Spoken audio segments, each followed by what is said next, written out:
할렐루야. 오늘은 아모스 8장, 구약성경 아모스 8장입니다.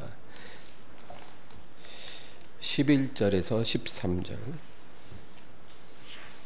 1283페이지 아모스 8장 11절에서 13절 다 같이 읽습니다. 주 여호와의 말씀이니라. 보라, 날이 이를지라. 내가 기근을 땅에 보내리니 양식이 없어 주림이 아니며 물이 없어 가람이 아니요 여호와의 말씀을 듣지 못한 기갈이라. 사람이 이 바다에서 저 바다까지 북쪽에서 동쪽까지 비틀거리며 여호와의 말씀을 구하려고 돌아다녀도 얻지 못하리니 그날에 아름다운 처녀와 젊은 남자가 다 갈아여 쓰러지리라. 아멘. 예수님 비유 중에 탕자의 비유가 있습니다. 아버지를 떠난 둘째 아들이 먼 나라에 갔어요. 아버지로부터 재산을 다 받아서 먼 나라에 가서 처음에는 정말 풍요로움이 넘치는 그런 삶을 삽니다.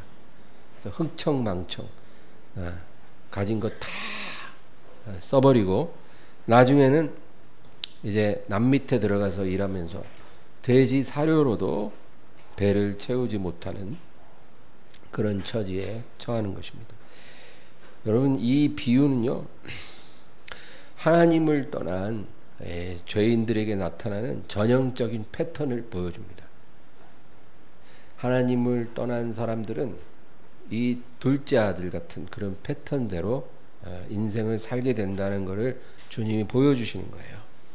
그래서 처음에는 하나님이 주신 축복을 주체하지 못하고 다 허비하는 그런 삶을 삽니다. 여러분, 우리의 삶 자체가 축복이라는 걸 알아야 돼요. 우리가 이 세상에 태어나서 우리에게 주어진 시간 동안 살아갈 때 그 자체가 축복이에요. 호흡하고 태양의 빛을 보고 그리고 우리가 건강하며 우리의 삶을 살잖아요. 그게 하나님이 주신 축복입니다.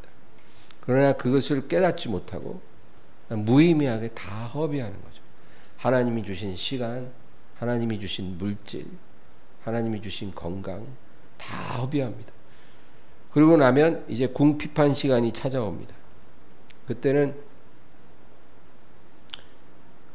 이제는 구걸해도 얻지 못하는 그런 상황도 온다는 거죠. 반대로 하나님을 경외하는 사람은요, 풍요로운 시간에 준비를 합니다. 그래서 환난의 때에 날아오르는 거예요. 그 환난의 시간은 그냥 견디는 게 아니라 환난이 올 때 하나님의 사람들은 날아오릅니다.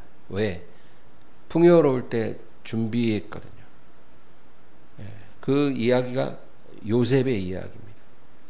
그 요셉의 스토리도 하나님의 사람들에게 나타나는 전형적인 패턴이에요.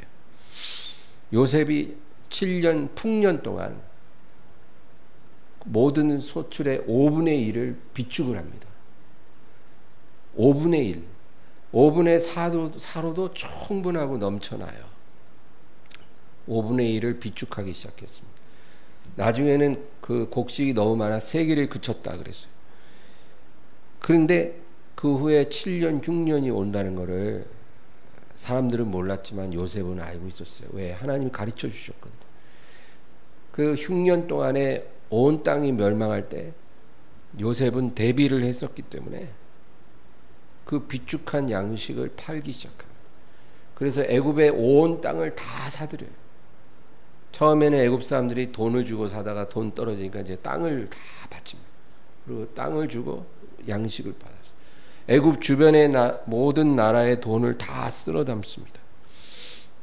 그게 바로 하나님을 경외하는 사람들에게 나타나는 패턴이에요. 여러분, 그래서 관건은 하나님이 우리에게 통적으로 주시는 평안의 시간에 우리가 환난을 대비하느냐, 아니면 아무 생각 없이 그 시간을 허비하느냐, 거기에서 우리의 운명이 달라진다는 거예요. 열처녀 비유도 같은 맥락입니다. 슬기로운 5처녀는 평안할 때 기름을 비축했다는 거예요. 신랑이 언제 올지 기약이 없는데도 오늘이라도 오실 수 있다라는 가정하에 항상 기름이 비축되어 있도록 대비를 했어요. 그러나 어리석은 처녀들은 언제 올 줄도 모르는데 당장 필요하지 않을 것 같으니까 뭐 신랑 오는 소리 들리면 그때 준비하지, 그러고는 아무 생각 없이 살았다는 거예요. 나중에 신랑 오는 소리가 들리니까 그때 당황했어요. 그리고 기름을 구하러 간 사이에 문이 닫힙니다. 문 닫힌 후에 아무리 두드려도 그 문이 열리지 않더라는 거예요. 여러분, 이 이야기들 속에서 하나님께서 인생들에게 어떻게 일하실지 우리가 분별할 수 있어야 돼요. 오늘 우리가 읽은 본문은 장차 어떤 날이 이를 텐데, 그 날이 오면 우리의 어떤 육체에 필요한 양식이나 물이 부족한 것이 아니고 하나님의 말씀을 먹지 못하는 그런 기갈이 올 것이라는 거예요. 지금은 아닙니다. 지금은 아직 그때가 오지 않았어요. 지금은 말씀이 홍수 시대예요. 제가 전번에도 얘기했지만 지금은 말씀이 홍수처럼 넘쳐나는 그런 때입니다. 너무 흔해서 사람들이 그것이 얼마나 귀하다는 것을 몰라요. 성경 한 권 살려면 2만 원만 있으면 돼요. 여러분 지금 교회 비치용 성경 2만 원짜리예요.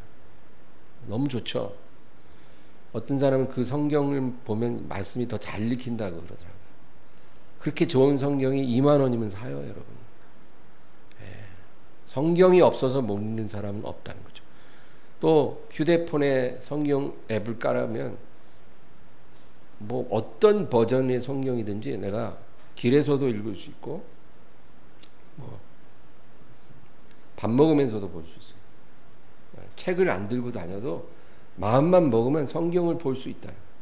또 오디오 성경을 듣기도 하고 유튜브에서 수많은 설교를 또 우리가 선택해서 들을 수 있어요. 너무 많아서 선택이 힘들어. 밥 먹을 때도 그렇잖아요. 일식 3찬이면 아주 간단한데 한정식 집에 가면 뭐 45개 반찬이 나오잖아요. 그건 다 뭐라 그래요? 뭘 먹어야 될지 모르겠다.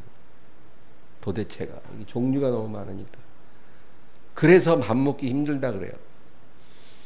요즘이 바로 그런 말씀의 홍수 시대라는 거예요.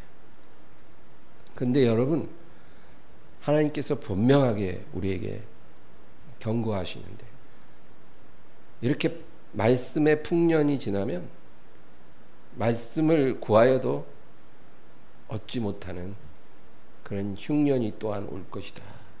날이 이르면 사람이 비틀거리며 하나님 말씀을 구하러 돌아다녀도 얻지 못하리라. 왜 그런 일이 생길까요? 풍요의 시간에 하나님의 은혜를 비축해 두지 않았기 때문에 이제 흉년의 시간이 오면 당황하는 거예요. 5 처녀들 같이.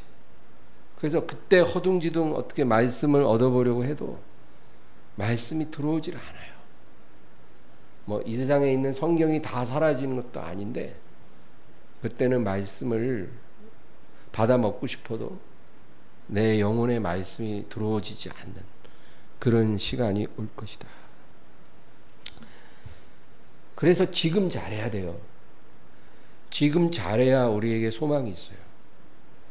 하나님이 우리에게 평안한 시간을 주셨을 때 이 시간이 영원한 게 아니거든요.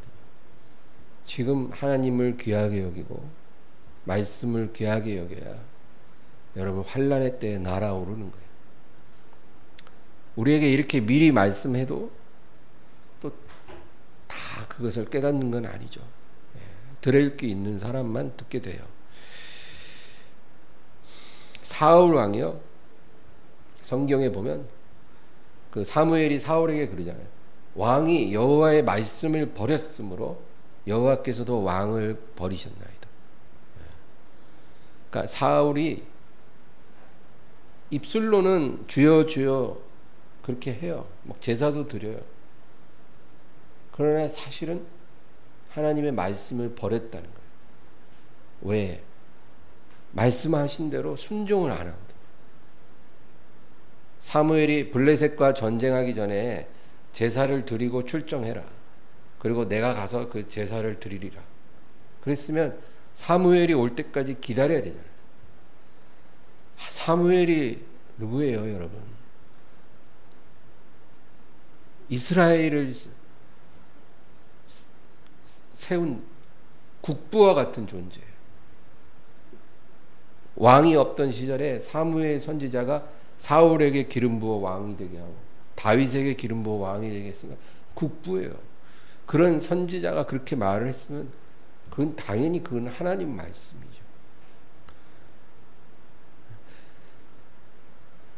제가 대학생 때 예수님을 믿었는데 이제 은혜 척 받고 얼마 안 됐는데 그때 그 대학부 담당하던 이 여자 전도사님이 계셨어요. 나이는 한 60 되시고 몸이 힘들어서 잘 걷지도 못하시고 그래요. 저한테 어머니 같은 그런 분이에요. 제가 대학생 때 나이가 뭐 그렇게 됐어요. 어머니 같은 전도사님인데 너는 주의 종이 돼야 된다는 거예요. 그러니까 신학교를 가래요. 대학을 마치고 대학원을 신학대학원에 가래요.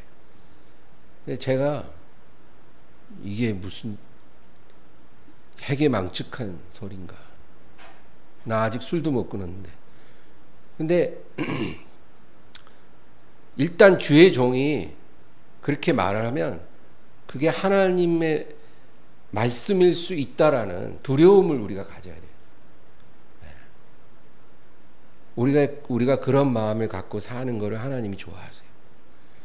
그래서 저도 참 순수했던 것 같아요. 일단 주의 종이 저렇게 말을 했기 때문에 순종은 해야 된다. 그러니까 일단 대학원을 가자. 신학대학원에 가서 3년 과정을 이제 마치는데 졸업할 때까지 하나님이 나한테 말씀 안 하면 그냥 졸업만 하고 이제 회사에 취직하면 되니까 그렇게 하고 졸업할 때까지 말씀하시면 네, 이제 주의 종이 돼야 되지 않겠나. 그렇게 제가 생각하고 신학교를 갔어요. 근데 저는 그 아줌마 전도사님의 말을 그렇게 하나님 말씀처럼 순종을 했죠. 그 당연한 거예요. 근데 이 사울 왕은 사무엘 선지자의 말도 순종을 안 해. 블레셋과의 전쟁에도 순종하지 않고 아말렉과의 싸움에서도 순종하지 않고. 그러니까 하나님이 말씀을 버린 거예요. 그러니까 하나님이 사울을 버리셨어요. 하나님이 사울을 버리니까 어떤 일이 일어나냐면 사울이 여호와께 물어봐도 대답을 하지 아니하셨더라. 꿈으로도 우림으로도 선지자로도 사울에게 말씀하시지 아니하였더라. 성경에 그렇게 기록되어 있어요. 그러니까 하나님의 말씀을 버리면 하나님이 그 사람한테 말씀을 안 해요. 우리가 하나님께 사랑받고 있다라는 증거가 뭘까요? 우리가 하나님께 사랑받고 있다는 증거는 말씀의 빛이 계속 내리 비추면 그게 사랑받고 있다는 거예요. 내가 성경을 읽거나 설교를 들을 때 그 말씀이 빛처럼 내게 쫙 내리쬐면 나를 사랑하신다는 증거예요. 그리고 기도할 때 성령의 감동이 이슬비처럼 때로는 소나기처럼 막 내리면 그게 사랑받고 있다는 증거예요. 마치 농사 지을 때 하늘에서 햇빛이 비치고 비가 내리면 그 땅이 축복을 받은 거잖아요. 그렇죠? 땅이 축복받은 땅은 햇빛도 쫙 내리쬐고 비도 이른 비 늦은 비 때 맞춰 잘 내리니까 알곡이 잘 자라죠. 그러면 그 알곡을 수확해서 창고에 넣어두는 거예요. 왜? 환란을 대비하기 위해서. 그게 축복받고 사랑받는 사람의 모습이에요. 그러나 하나님 앞에 버림받은 사람은 말씀이 들리지를 않아요. 설교도 안 들리고 성경을 봐도 들어오질 않아요. 그리고 성령의 감동이 전혀 없어요. 기도할 때도 그렇고. 이거는 하나님과의 관계가 완전히 틀어졌다는 증거예요. 어떻게 해야 될까요? 철저하게 금식하고 회개해야 돼요. 하나님 앞에 가장 낮은 모습으로 회개하고 그리고 경배드리고 찬양드리고 부르짖어야 돼요. 그러면 하나님이 긍휼히 여겨주십니다. 그것도 이 땅에서 사는 동안에만 그런 기회가 있는 거지. 죽으면 끝이에요. 근데 우리가 회개할 때 여러분 입술로만 하면은 그거 안 돼요. 회개할 때는 하나님이 기뻐하지 않는 모든 것을 다 버려야 돼요. 하나부터 열까지. 손톱만큼도 남겨두지 않도록 해야 돼요. 성령께서 그런 거는 우리가 가르쳐달라면 잘 가르쳐줘요. 우리가 안 들어서 그렇지. 하나님 제가 버려야 될 게 뭔지 가르쳐주세요. 그러면 여러분 바로 가르쳐주세요. 다 버리고 하나님 앞에 결단하고 그렇게 철저하게 회개하면 하나님 말씀이 들리기 시작해요. 그때부터 다시 구름이 샥 벗겨지면 햇빛이 찬란하게 내리쬐는 것처럼 말씀의 빛이 다시 비쳐서 말씀이 영의 양식처럼 우리에게 임하고 그리고 기도할 때도 성령의 역사가 나타나기 시작해요. 여러분 그건 하나님과의 관계가 회복되고 다시 그 사랑을 내가 받고 있다는 증거예요. 여러분 그렇게 힘들게 회복했다면 다시는 하나님을 향해서 등 돌리지 말고 하나님의 마음을 아프게 하지 말기를 바랍니다. 우리 야고보서 1장을 한번 찾아보겠습니다. 야고보서 신약성경 야고보서 1장 21, 22절 21, 22절 다 같이요. 그러므로 모든 더러운 것과 넘치는 악을 내버리고 너희 영혼을 능히 구원할 바 마음에 심어진 말씀을 온유함으로 받으라. 너희는 말씀을 행하는 자가 되고 듣기만 하여 자신을 속이는 자가 되지 말라. 여기 21절 보면 그러므로 모든 더러운 것과 넘치는 악을 내버리고 너희 영혼을 능히 구원할 바 마음에 심어진 말씀을 온유함으로 받으라. 이게 너무나 중요한 말씀인데요. 너희 마음에 심어진 말씀을 온유함으로 받으라. 말씀이 마음에 심어졌다는 건 우리가 말씀을 들었다는 거예요. 그래서 그게 우리 말씀에 이제 심어진 거죠. 그것을 온유함으로 받으라 그랬죠. 그게 뭐냐면 순종하는 마음으로 실천하라 그 얘기예요. 너희 하나님 말씀이 너희 마음에 이제 들어와서 심어졌으면 거기서 끝내지 말고 온유함으로 실천해라.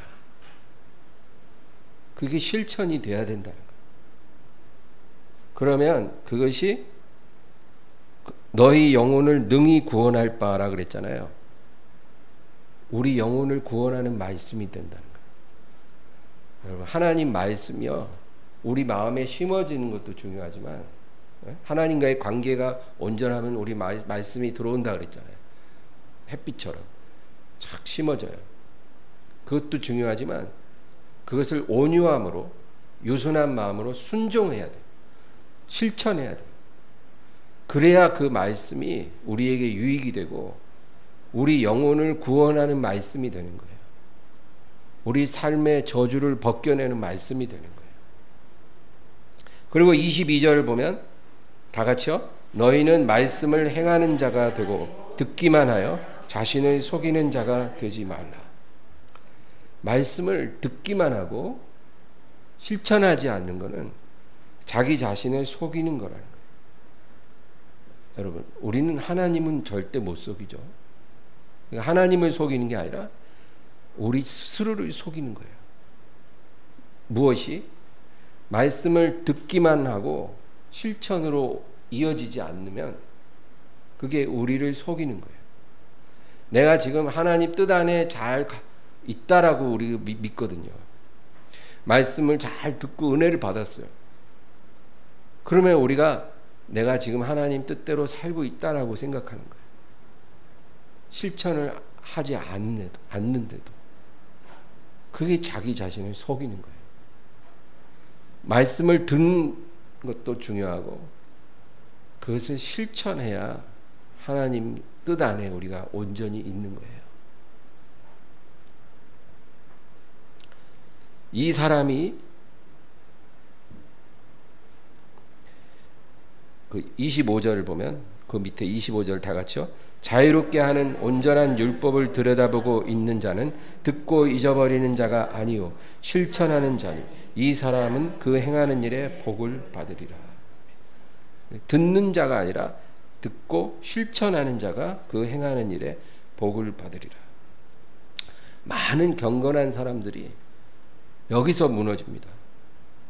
경건하다는 건 뭐냐면 하나님 말씀에 진심인 사람들이에요. 하나님 말씀에 열심히 있는 사람들이. 아침에도 성경책 읽고 또 저녁에도 하나님 말씀 또 듣고 뭔가 하나님 말씀에 열심히 있는 그런 사람들이 경건한 사람이죠. 오늘날에 그런 사람도 많지는 않아요. 그런데 그런 경건한 그리스도인들이 여기서 넘어져요. 말씀을 잘 듣고 은혜는 받았는데 실천으로 이어지지를 않아요. 그리고 자기가 하나님 뜻대로 살고 있다라는 생각을 하는 거예요.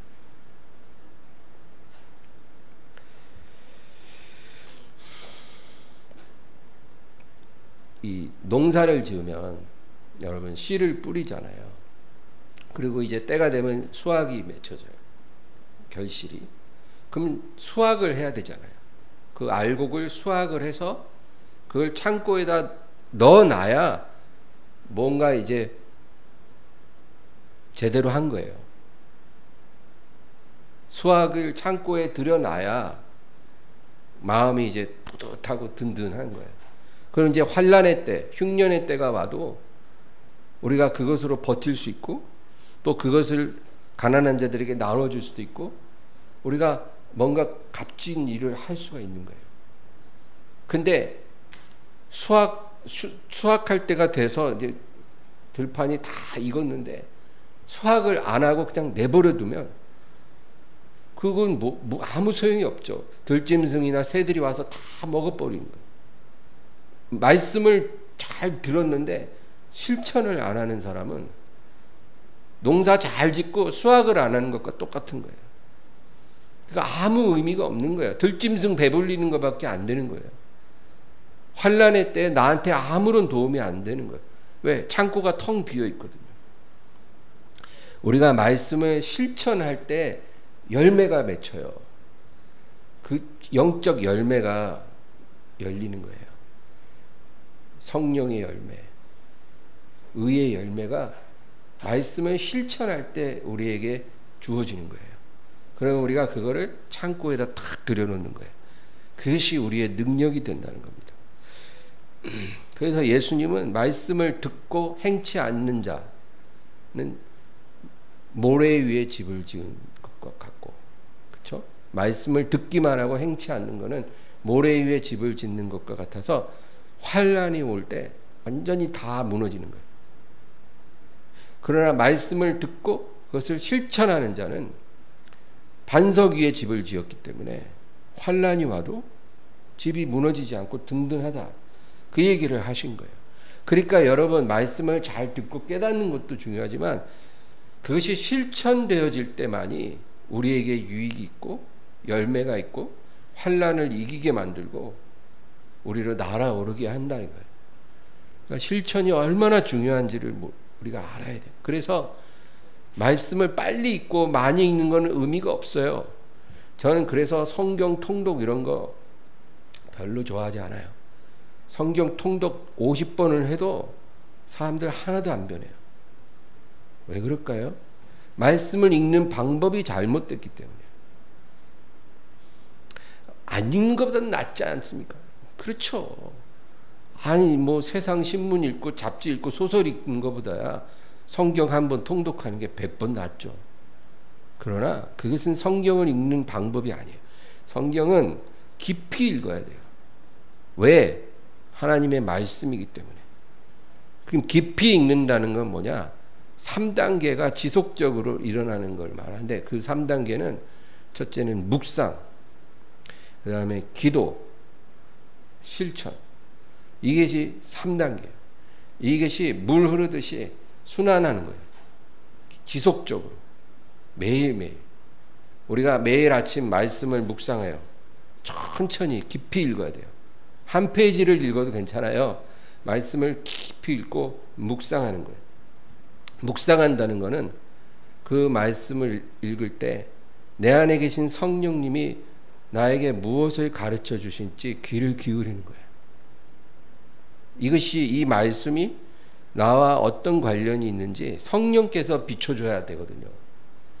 그래서 이 종이에 있는 말씀은 로고스라고 하고 그것이 성령의 조명으로 나에게 딱 부딪혀 올 때 그게 레마예요. 말씀은 그렇게 두 가지로 헬라어에는 그렇게 나눠져 있어요. 우리 한글 성경 무조건 말씀이지만 그러니까 묵상을 해야 돼요. 성령께서 나에게 뭐라고 말씀하실지 들어야 돼요. 그 다음 우리가 그것을 놓고 기도해야 돼요. 내가 오늘 읽고 받은 말씀을 내 삶에 어떻게 적용해야 할지, 내가 어떻게 실천해야 될지 하나님 그 방법을 가르쳐 주세요. 그 기도해야 돼요. 하나님 제게 가르쳐 주세요. 어떻게 실천하는 것이 좋을지 가르쳐 주세요. 그리고 제가 그것을 할 수 있도록 내게 용기를 주세요. 말씀을 실천하려면 반드시 용기가 필요해요. 위험을 감수할 수 있는 용기. 그래서 그걸 놓고 기도하는 거예요. 그리고 마지막으로 실천을 하는 거예요. 집에서, 일터에서, 교회에서, 모든 상황 속에서, 모든 사람들 앞에서 내가 오늘 묵상하고 내가 기도했던 것을 실행하는 거예요. 이것이 매일매일 3단계가 자연스럽게 일어나야 돼요. 그리고 그 다음 날에도 이렇게 이 세 가지가 순환되면서 매일매일 우리가 살아갈 때 여러분 어떤 일이 일어나냐면 성령의 열매가, 의의 열매가 우리 안에서 이제 맺어지기 시작하는 거예요. 그건 반드시 실천까지 갈 때만 맺어지는 열매예요. 실천이 그렇게 중요해요. 그래서 그 열매가 맺어지면 그것이 천국 창고에 다 들어가는 거예요. 네, 다 그게 우리 재산이에요. 그래서 하나님께서 그 창고에 들어온 열매들을 보고 거기에 따라 우리에게 보상을 준비하시는 거예요. 그게 바로 문화 비유고 달란트 비유예요. 주인이 종들한테 똑같이 문화를 주고 달란트를 주고 먼 여행을 떠났다가 돌아왔어요. 근데 그동안에 종들이 열심히 그거 갖고 장사를 했다는 거예요. 농사를 지은 거예요. 그래서 어떤 종은 10달란트, 또 어떤 종은 5달란트, 어떤 종은 1달란트, 다 다르더라는 거예요. 근데 주인이 그거 보고 어떤 종은 칭찬하고 어떤 종은 책망하고, 그리고 그가 맺은 결실만큼 주인이 상을 주시잖아요. 너는 10문화를 남겼으니 10고을을 다스려라. 5문화를 남겼으니 5고을을 다스려라. 그게 주인이 주시는 보상이라는 거예요. 여러분, 이게 하나님의 나라의 비밀이에요. 우리가 이 세상에 사는 동안에 그냥 행복하게 이 세상 모든 쾌락을 즐기면서 한평생 후회 없이 살다 가는 게 하나님이 우리를 보내신 목적이 아니고, 하나님 앞에서 하나님이 원하시는 열매를 맺으라고 우리를 이 세상에 보냈다는 거예요. 근데 그 열매, 의의 열매, 생명의 열매, 성령의 열매, 천국의 열매는 말씀을 듣고 실천할 때만 맺어지는 열매예요. 그래서 그 열매를 맺은 만큼 주인이 돌아오셨을 때 그날에 우리에게 다 보상을 딱 다르게 주신다는 거예요. 그러니까 우리는 그 보상을 소망하면서 주님 앞에 설 때까지 열매를 최대한 많이 맺는 종이 돼야 된다는 거예요. 그게 하나님이 우리에게 명하시는 거예요. 야고보서 2장 그 아래로 보겠어요. 2장 5절을 한번 읽어보겠습니다. 내 사랑하는 형제들아 들을지어다. 하나님이 세상에서 가난한 자를 택하사 믿음에 부요하게 하시고 또 자기를 사랑하는 자들에게 약속하신 나라를 상속으로 받게 하지 아니하셨느냐. 아멘. 이제 우리는 참된 부요에 대해서 알아야 될 필요가 있어요. 참된 부요. 우리는 부요라는 단어를 생각하면 그걸 꼭 이 세상의 어떤 물질적인 걸로 생각합니다. 근데 성경을 보면 오늘 말씀도 그래요. 내 사랑하는 형제들아 들을지어다. 하나님이 세상에서 가난한 자를 택하사 믿음에 부요하게 하시고 또 자기를 사랑하는 자들에게 약속하신 나라를 상속으로 받게 하지 아니하셨느냐. 세상에서 가난한 자들을 택하셔서 부르시고 어떻게 하신다고요? 그 사람들을 물질로 부요케 해주신다고요? 그런 약속은 없어요. 가난한 자들을 불러서 너희들이 나를 잘 믿으면 내가 물질로 부요하게 해주리라. 그런 약속이 있으면 우리는 그대로 우리 믿어야 되겠지만 신약 성경에는 그런 약속이 한 구절도 안 나와요. 엊그제 제가 얘기했죠. 딱 세 구절 물질 축복에 대해서 나오는데 고린도후서 8장, 고린도후서 9장, 누가복음 6장 딱 세 군데 나오는데 세 군데 다 공통적으로 남을 부욕해 하기 위해 내가 가난하기를 선택한 사람에 대해서 주님이 충분한 보상을, 물질적 보상을 약속해 주시는 구절이더라는 거예요. 오직 다른 사람을 위해서 내가 가난해짐을 선택했을 때 그때만 하나님이 물질적 보상을 약속하는 구절이 3개가 있고 그 외에는 없어요. 하나님이 우리가 예수 잘 믿고 하나님 잘 섬긴다고 물질의 부요를 약속하는 구절이 신약 성경에 한 번도 없어요.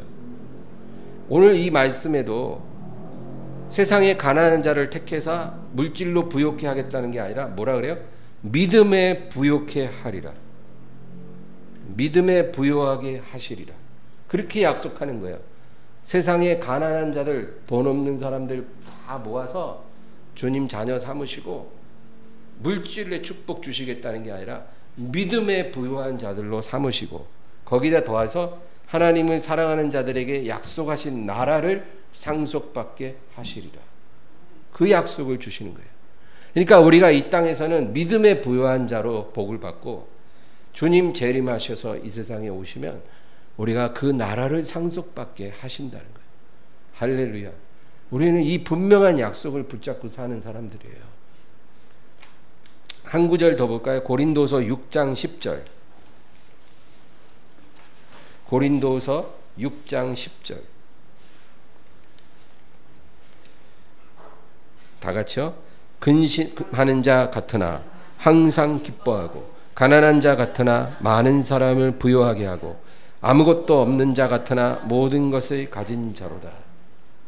여기 보면 근심하는 자 같으나 항상 기뻐하고 누가? 하나님을 섬기는 사람들이요. 또 가난한 자 같으나 많은 사람을 부요케 하고 아무것도 없는 것 같으나 모든 것을 가진 자로다. 여러분 가난한 자가 어떻게 많은 사람을 부요하게 할까요? 물질로는 못하겠죠? 그 얘기가 아닌 거예요. 여기서 말하는 부요도 아까 우리 야고보서 2장 5절 같이 물질적 부요가 아니라 영적 부요를 말하는 거예요. 믿음의 부요를 말하는 거예요. 그러니까 가난한 자 같으나 이 가난한 사람이 물질이 아니라 영적으로 다른 사람들을 부요케 한다는 거예요. 그게 뭐예요? 예수 그리스도를 다른 사람들에게 우리가 나눠줄 때 그렇게 할 수 있어요. 우리가 예수님을 사람들에게 나눠줄 수 있어요. 돈은 아니지만 예수님을 나눠주는 거예요. 금과 은은 내게 없거니와 내게 있는 것으로 내게 주노니 나사렛 예수 그리스도 이름으로 일어나 걸어라. 우리가 예수님을 다른 사람에게 나눠주는 거예요. 복음을 전함으로 나눠줄 수 있고, 그리고 내 삶을 통해 예수님이 흘러가게 하는 거예요. 그렇게 나눠주면 나를 통해서 사람들이 영적으로 부유해지고 믿음으로 부유해지게 할 수 있다, 그 말이에요. 여러분, 이 말씀이 오늘 얘기한 거 다 일맥상통해요. 우리가 말씀을 듣고 실천하면 영적인 열매를 맺잖아요. 그렇죠? 실천하면 열매가 맺혀져요. 그 맺혀진 열매가 창고에 들어가요. 천국 창고에. 그리고 환난의 때에 그 창고에 있는 것을 우리가 꺼내서 사람들에게 나눠줌으로 사람들을 영적으로 부욕해 하는 거예요. 예수님을 나눠주는 거예요. 그러니까 우리는 가난한 자 같으나 많은 사람을 부요하게 하고, 아무것도 없는 자 같으나 모든 것을 가진 자로다.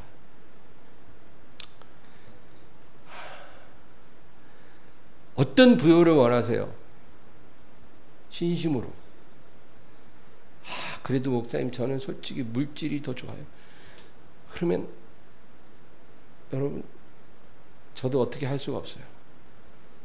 물질이 좋다는데 어떡하겠어요. 그러나 그러지 말기를 바라요. 예. 이 세상에서는 물질의 부요가 아니라 하나님 믿음의 부요한 자 되게 해주세요. 그래서 많은 사람에게 예수님을 나눠줘서 그들을 부요케 하는 사람이 되고 싶어요, 저는. 그리고 하나님 앞에 결실을 많이 맺어서 주인이 오셨을 때, 왕이 오셨을 때 왕 앞에서 제가 수확한 결실을 다 보여드리고 칭찬받고, 그리고 그 나라의 가장 아름다운 것을 상속받는, 저 그런 사람이 되고 싶어요.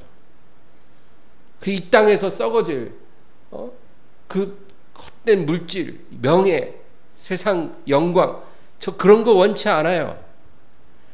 오직 하나님 그 나라에서 저는 보상받고 싶어요. 우리가 이런 마음으로 하나님을 섬기고 기도하면 하나님 기뻐하시는 거예요. 그러나 지금 너무나 많은 하나님 자녀들이 이 부요함을 몰라요. 그리고 그냥 너무나 어린아이 같은 그런 수준에 있어요. 아예 교회 안 가면 또 사업 잘 안 될까? 가게 장사 잘 안 될까? 또 열심히 다니면 또 장사 잘 되지 않을까? 또 뭐 11조 하고 헌금 좀 하면 또 하나님 또 복을 또 막 억수로 또 부어주시지 않을까? 뭐 이런 너무나 어린아이 같은 그런 수준에만 머무르라고 그래요.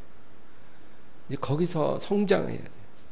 성경의 풍성한 진리 속으로 들어가야 돼요. 계시록 2장 3장에는 여러분 잘 아는 것처럼 7교회 나오죠.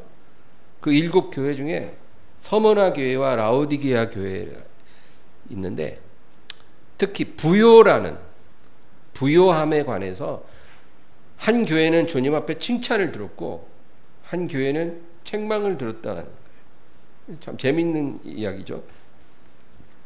계시록을 한번 보겠습니다. 2장. 계시록 2장 9절에는 서머나 교회에 주님이 하시는 말씀이에요. 2장 9절입니다. 내가 네 환난과 궁핍을 알거니와 실상은 내가 부요한 자니라. 자칭 유대인이라 하는 자들이 비방도 알거니와 실상은 유대인이 아니요 사탄의 회당이라. 여기 보면 내가 너의 환난과 궁핍을 알거니와 실상은 네가 부요한 자니라. 이 서머나 교회는요, 믿음으로 인해서 핍박받는 그런 교회였어요. 이 교회가 그렇다는 것은 그 교회 구성원들이 다 그런 삶을 살고 있다, 그 얘기예요. 예, 서머나 교인들은 믿음으로 인해서 핍박받았어요. 가정에서도 가족들한테 공격받고 그런 사람들도 많아요 지금. 그리고 직장에서는 또 직장에서 믿음으로 인해서 핍박받고 그런 삶을 사는 거예요. 그리고 궁핍했다는 거예요. 물질적으로, 경제적으로, 재정적으로 굉장히 어려웠어요. 서머나 교인들은. 저와 한 달의 생활 감당하는 것도 그냥 빠듯빠듯하게 그렇게 살아가는 그런 사람들이었다는 거예요. 그런데 예수님이 뭐라 그래요? 내가 네 환난과 궁핍을 알거니와 실상은 네가 부요한 자니라. 이게 예수님의 관점이에요. 예수님은 우리의 어떤 재정 상태에는 별 관심이 없어요, 여러분. 왜 그런지 아세요? 왜 예수님이 이 세상에서 우리 재정 상태에 관심이 없냐면 두 가지 이유 때문이에요. 하나는 장차 주님이 나라가 이루어졌을 때 우리에게 엄청난 보상을 예비하셨기 때문이에요. 예. 우리에게 주실 게 너무 크기 때문에 이 짧은 인생에서 우리에게 어떤 보상을 특별히 주실 이유가 없는 거예요. 그리고 또 하나는 우리의 모든 필요를 이미 아신다고 성경에 기록되어 있거든요. 너희 아버지께서 너희가 있어야 할 것을 이미 아시느니라. 그러므로 이방인처럼 중언부언하지 마라. 이미 아시느니라. 그랬거든요. 그러니까 저와 여러분의 삶에 뭐가 얼마만큼 필요한지 다 알고 계세요. 가게 하는 사람들은 매출이 얼마 돼야 유지할 수 있고 살 수 있는지, 사업하는 사람들도 어느 정도 필요해야 또 유지할 수 있고 살 수 있는지 우리보다 더 잘 아시고, 우리 한 달 생활비가 어느 정도가 적당한지 다 알고 계세요. 우리가 말하지 않아도 다 알고 계세요. 우리가 중심만 하나님께 분명하면 우리가 안 구해도 그런 거는 하나님이 다 책임져 주세요. 먹을 것, 입을 것 염려할 필요가 없다는 거예요. 그러니까 우리 주님께서는 그 두 가지 이유로 인해서 우리의 재정 상태에 대해서 큰 관심이 없으세요. 그리고 우리의 영적인 상태에 주님은 관심이 많으세요. 그래서 주님이 네가 환난과 궁핍을 당하고 있지만 실상은 네가 부유하다라고 서머나 교인들을 칭찬하신 것은 그들이 영적으로 아주 부유하다는 거예요. 성령의 열매도 많고 하늘나라 창고에 알곡이 많이 쌓여 있다, 그 말이에요. 그러니까 주님이 보실 때는 서머나 교회 참 인간적으로는 작고 보잘것없고 환난과 궁핍에 둘러싸여 있는 그 별 볼 일 없는 교회지만 주님이 보실 때는 네가 진짜 부유한 교회다. 여러분, 저는 우리 엠마오 교회도 그런 교회가 됐으면 좋겠어요. 우리 교회 부자들이 오는 거 난 별로 원치 않아요. 잘난 사람 별로 원치 않아요. 아무 의미가 없거든요, 그런 건. 그런 사람들이 온다는 걸 막지는 않겠지만 바라지도 않아요. 저는 우리 교회가 서머나 교회처럼 환난과 궁핍 속에 살아가더라도 영적으로 부유한 사람들이기를 바라요. 그래서 주님이 이렇게 칭찬해 줄 수 있는 교회가 돼야지. 안 그래요? 뭐 건물만 멀쩡하고 사람 많고 그러면 뭐 하겠어요? 그 주님 보시는 기준은 그런 게 아니에요. 그리고 그 다음 구절을 보면 10절, 2장 10절입니다. 다 같이요. 너는 장차 받을 고난을 두려워하지 말라. 볼지어다 마귀가 장차 너희 가운데 몇 사람을 옥에 던져 시험을 받게 하리니 너희가 10일 동안 환난을 받으리라. 네가 죽도록 충성하라. 그리하면 내가 생명의 관을 네게 주리라. 서머나 교회를 딱 칭찬하고 네가 실상은 부유한 자라 하구나. 우리 예상에는 그 다음에 이제 주님이 네가 궁핍하니까 내가 이제 물질적인 복도 주리라. 그리고 네가 지금 환난을 당하고 있으니까 내가 이제 너의 핍박을 면하게 해주리라. 뭐 이런 약속을 해주셔야 되잖아요. 지금 너무 힘드니까 네가 잘 견뎠으니까 내가 궁핍과 핍박을 면하게 하리라. 근데 그게 아닌 거예요. 10절은 너는 장차 받을 고난을 두려워 말라. 이제 앞으로 또 더 심한 고난이 오는데 두려워하지 마라. 그리고 밑에 보면 네가 죽도록 충성하라. 그리하면 내가 생명의 관을 내게 주리라. 이 말은 앞으로 더 환난이 올 것이고 고난이 당할 텐데 두려워하지 말고 힘을 내고 그리고 더 내 앞에 충성하라. 영적인 열매에 집중하라. 그러면 그날에 내가 생명의 면류관을 너에게 반드시 줄 것이다. 그래서 이 서머나 교회는 지금 옳은 방향으로 잘 가고 있는 교회예요, 여러분. 훌륭한 교회다 이 말이죠. 그러나 반면에 라오디게아 교회는 어떨까요? 3장 17절 다 같이요. 네가 말하기를 나는 부자라 부요하여 부족한 것이 없다 하나 내 곤고한 것과 가련한 것과 가난한 것과 눈먼 것과 벌거벗은 것을 알지 못하는도다. 네가 말하기를, 라오디게아 교인들은 그렇게 말을 하는 거예요.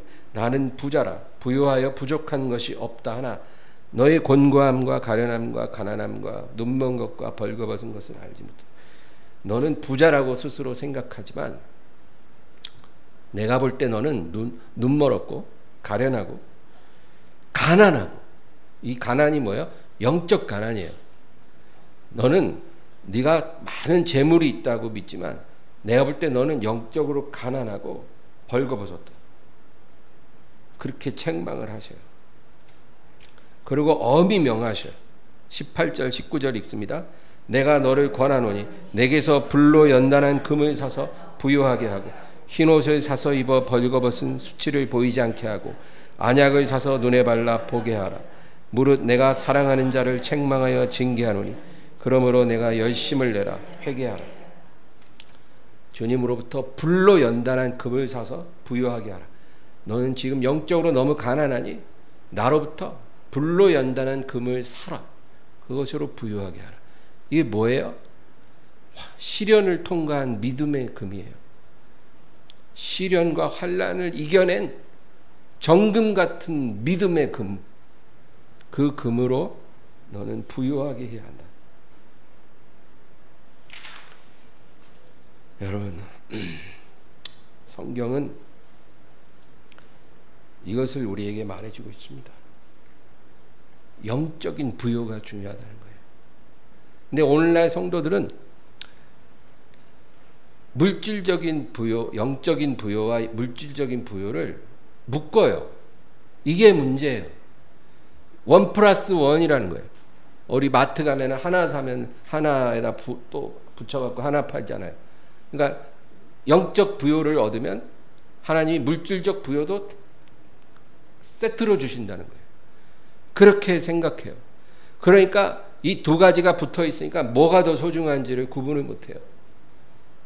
잘못됐어요. 성경은 우리에게 분명하게 말해요. 이 두 가지 부요는 구분되어져야 하고 우리는 그 중에 한 가지를 선택해야 하고 한 가지에 집중해야 한다는 거예요. 그것이 우리가 가야 할 길이지 1+1으로 두 개 다 쥐고 우리가 살 수 있다라고 성경은 말하지 않아요. 이게 원수 마귀가 우리에게 준 미혹이에요. 두 개를 세트로 묶어서 생각하라는 거예요. 왜 하나만 택하니? 둘 다 받을 수 있는데. 여러분, 욥이라는 사람이 우스 땅에서 살았어요. 우스 땅에서 가장 큰 부자였어요. 그리고 하나님을 섬기는 아주 경건한 사람이었어요. 근데 욥기를 보면 마귀가 그 욥을 참소하는데 뭐라 그러냐면, 하나님, 저 욥이요, 하나님을 믿을수록 복을 주시고 하나님을 섬길수록 재물을 더해 주시니 그가 열심히 하나님을 믿는 거 아니겠습니까? 그 말이 뭐냐면 하나님이 세트로 1+1으로 욥에게 복을 주시니까 욥이 하나님을 안 믿을 이유가 없다라는 거예요. 누구라도 그렇게 하나님을 섬길 수밖에 없지 않겠느냐. 그러니까 하나님이 마귀한테 그러면 내가 그 1+1을 깨버리도록 너한테 허락한다. 그 두 가지 부요를 분리시키도록 내가 너한테 허락하노라. 그리고 내 종 욥이 과연 그것이 분리됐을 때 어느 것을 선택할지, 또 정말로 하나님을 향한 순전한 믿음을 갖고 있는지 아닌지 내가 보려고 하노라. 그 얘기예요, 욥이. 우리에게 주는 교훈은 우리는 둘 중에서 분명히 한 가지에 집중해야 한다. 그 얘기예요. 하나님이 우리가 한 가지만 선택할 때 나머지 한 가지를 덤으로 주실 수도 있고 안 주실 수도 있어요. 그거는 중요한 게 아니라는 거예요. 우리의 보상은 이 세상 것이 아니기 때문에. 많은 사람들이 간증을 합니다. 간증을 하는데 자기가 다 그 간증 내용이 다 똑같아요. 자기가 어떻게 하나님께 충성을 하고 또 물질을 어떻게 심었더니 하나님이 우리 사업에 얼마만큼 복을 주시고 우리 자식들이 다 좋은 대학 가고 내가 고질병이 있었는데 그것도 다 나았고, 이런 간증이에요. 다. 이 세상의 축복을 내가 하나님부터 얼마나 많이 받았는지 이제 그런 간증이에요. 그러면 다 은혜를 받는다는 거예요. 그러면 여러분, 우리가 이 세상에서 이 세상에 속한 축복을 그만큼 받지 못하면 간증할 자격도 없을까요? 그러면 여러분, 성경에 한 달 생활비 전부를 다 연보함에 넣은 그 가난한 과부 있잖아요. 2 랩돈을 집어넣었어요. 근데 그 한 달 생활비 전부를 했다는 거예요. 그 과부 이야기가 나와요. 그리고 또 값비싼 향유를 주님 앞에 부어드린 여자 얘기도 나와요. 그 두 사람은 간증할 자격이 없는 거예요. 왜냐하면 성경에는 그들이 그렇게 귀한 것을 하나님께 드렸는데 그 다음에 물질적인 보상을 얼마나 받았는지 기록되어 있지 않거든요. 왜 성경에 그 얘기가 안 나올까요? 그런 얘기까지 나오면 더 훌륭한 간증이 될 텐데, 그렇잖아요. 그게 하나님 앞에 중요한 게 아니라는 거예요. 우리에게도 그거는 중요한 가치가 아니라는 거예요. 분명한 거는 과부가 한 달 생활비를 다 드렸어도 굶어 죽지 않았다라는 거예요. 그 여자가 향유를 부어 드렸지만 재정적으로 파산하지는 않았다라는 거예요. 여러분, 그들은 물질적인 보상을 받았다고 성경에 기록되어 있지 않아요. 그게 중요했으면 성경에 그것도 나왔을 거예요. 그러나 성경은 그런 얘기는 안 하고 무슨 얘기를 하냐면 예수님이 그 과부를 칭찬해요. 내가 너희에게 말하노니, 내가 너희에게 진실로 말하노니, 이 많은 사람들 중에 이 여인이, 이 과부가 제일 많이 하나님께 드렸다. 특별하게 칭찬해 주셨어요. 그러면 그 보상은 언제 받아요? 주님 나라가 임할 때, 그때 받는 거예요. 물론 그 과부의 삶도 책임은 지시지만 진정한 보상은 주님 나라에서 온다, 그 얘기예요. 그리고 그 향유를 부어드린 여자도 주님이 뭐라 그러셨어요? 내가 너에게 진실로 말하노니 앞으로 복음이 전파되는 모든 장소에서 이 여자가 행한 일도 기억하게 되리라. 엄청난 영적 축복을 주신 거예요. 이들은 다 이 세상에서 보상을 받은 게 아니라 주님 나라에서 보상을 약속받은 거예요. 그러므로 여러분, 말씀을 마칠게요. 우리는 영적 부요를 사모해야 돼요.